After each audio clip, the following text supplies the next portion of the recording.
It started barely a few years ago. A scourge of biblical proportions began in the far reaches of the galaxy, and have been decimating empires ever since.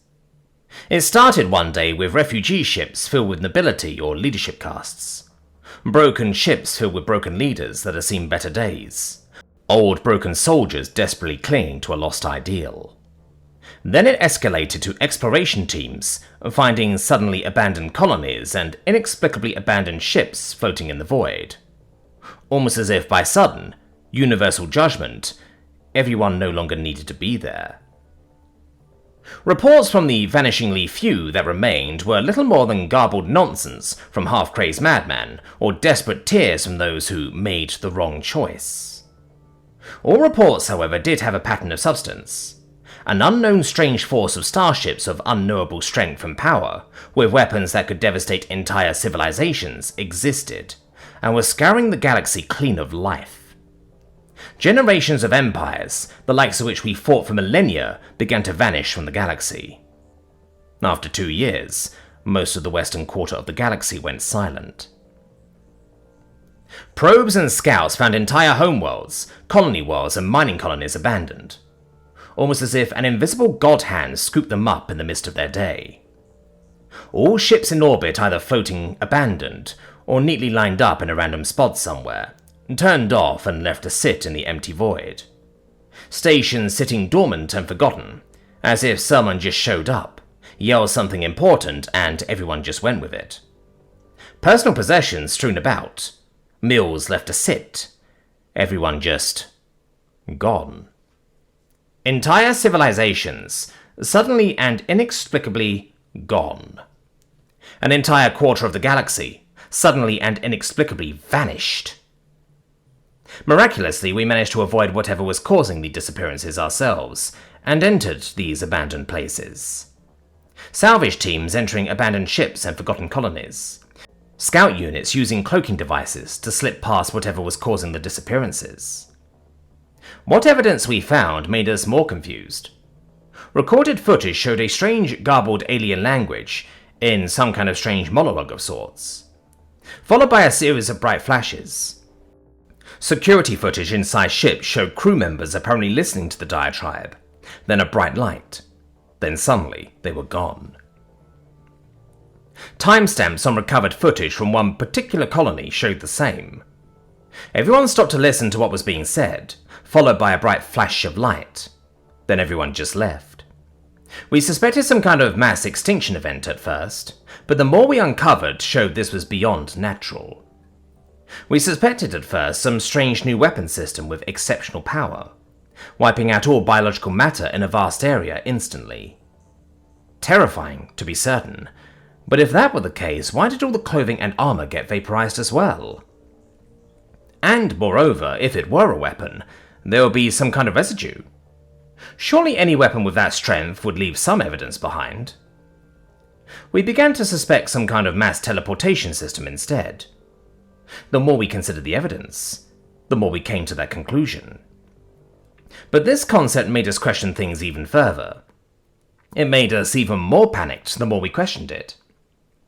What kind of entity, or indeed alien civilization, would have this kind of technology? If we fought against it, did that mean automatic loss if we ever went to war? The kind of species that had the tech to evaporate or teleport entire planets worth of people in the blink of an eye. How does one fight that? Can our potential opponents just teleport any army we send out into the void? Can we lose millions of our soldiers with the press of a button? What kind of enemy were we up against? Our answer came sooner than expected. 2 years after the first disappearance, we started hearing reports of our closest neighbor, the Sulami Imperium, facing disastrous losses. We'd heard from the grapevine that their empire came under heavy attack. It was no surprise, to be honest. The Sulami were dicks of the highest order, and basically nobody liked them. The rest of the galaxy went into open celebration at the demise of the Sulami Imperium, especially after the Kratiko incident a few decades prior. But we were a bit more concerned. This time there were signs of struggle. Battlefields now stretched across their space, scattered wreckage of some ships, while others had just been abandoned. We sent in scouts and cloaked ships to try to ascertain what was going on. We found horror beyond comprehension. Ships kilometers long, their dreadnoughts and superships, blasted to literal smithereens by unimaginable weaponry. Some ships cleaved clean in half by a magic sword, or some ships hit by gravitational weapons of unimaginable power. Their hulls a mass of twisted wreckage, as if a small black hole had been spawned inside it. Other ships had been undamaged, nearly half the formation. Their crews simply evaporated and vanished. The situation planetside on one of their small outer edge colonies was even worse. City-sized craters bombarded with atomic weapons so potent that our camera feeds were becoming irradiated just looking at them. Other cities were simply abandoned, not even local wildlife running through the streets. Everyone, everywhere, gone or vaporized. The only traces of any real on-the-ground combat or actual damage from ship battles were Sulami ships firing on other Sulami ships, or local security forces fighting with their own people. Whatever this was, it was causing a civil war. The Empire was rapidly disintegrating. The further the scout teams went in, the lesser the devastation and greater the simple abandonment. It was a perfect catalogue of just how quickly they were surrendering, or how quickly they were being wiped out before they could respond. Then, the fateful day came to pass. It appeared above a colony world sometime after we found the last remains of the Sulami homeworld. A human ship. Massive, bastarding thing, triangular in shape and the size of an entire planet. It appeared on the outskirts of the system, charted a course, and then summarily reappeared within spitting distance of our colony world. And here, we received our first transmission. A human male, wearing regal attire and resplendent garments, sat in a throne of some kind aboard the ship. He looked at us and smiled. Not a happy smile, or friendly smile. The kind of smile that makes your stomach churn. The kind of you are about to be touched smile. He looked at us. He then yelled out, bellowing his request in the loudest, most annoyingly loud bellow that anyone ever heard. "Friend or dead?" We simply stared at him for what felt like an eternity. He apparently got annoyed with our silence and bellowed out, yet again, "I said, friend or dead?" We stumbled, holding our ears at the sheer volume. We don't know what you mean." "What?" I said. "Are you friend or are you dead? I tire of being alone in the universe. I need more friend. I ask again, are you friend or are you dead?" He bellowed yet again, our ears ringing from the volume. A new human, a smaller one, less resplendently dressed, appeared. What his glorious emperor is trying to say is, we are humanity. Too long have we been alone in the universe, trapped with our own thoughts. Now we have ascended to the next plane of existence, the greatness of eternity at our fingertips. We would not subject our worst enemy to the torture of being alone in this empty, rotting void. We hereby invite you to join us in this great ascension. You what? We have transcended reality and have begun to create our own paradises or hells as we see fit in the great beyond and great ether. We have surpassed the so-called gods, and now we are here to offer the same to you. The only price you have to pay is unconditional surrender," he said. "Friend or dead?" the Emperor guy bellowed again. We will need a bit more context here. What exactly caused this, thing?" I asked. We, humanity, I mean, were born many eons ago to an empty universe of soulless solace. An entire universe, galaxies upon galaxies, spreading, growing. And we were all there was, all there could be, and all there ever would be. And after our run finished its due course, we ascended to the eternal ether and entered a new state.